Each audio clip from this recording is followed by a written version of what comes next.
मियाँ है ਨੀਆਂ ਵਿਆਹੀਆਂ ਆਪਣੇ ਘਰ ਤੇ ਚਾਰ हाथ तक क्या हो गया है ਹੱਥ ਦੇ ਬਲੱਡ ਆਈ ਹੋਇਆ ਨਾ ओहो ਤੇ ਨਾੜ ਜੰਮ ਗਿਆ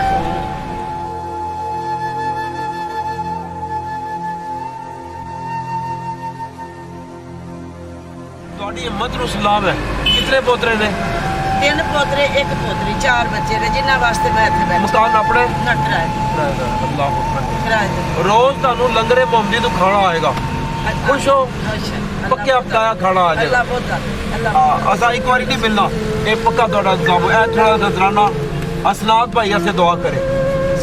ਅਸਨਾਦ ਭਾਈ ਉਹਨਾਂ ਦੇ ਵਾਲਿदैन ਵਾਸਤੇ ਉਹਨਾਂ ਦੇ ਸਾਰੀ ਫੈਮਿਲੀ ਵਾਸਤੇ ਠੀਕ ਹੈ ਜੀ ਅੱਲਾਹ ਤੁਹਾਨੂੰ ਤੁਹਾਡੀਆਂ ਮੁਸ਼ਕਲਾਂ ਉਹ ਸਾਰਾ ਤੁਹਾਡਾ ਹੀ ਹੈ ਨਹੀਂ ਤੁਹਾਡੀ ਹਿੰਮਤ ਹੈ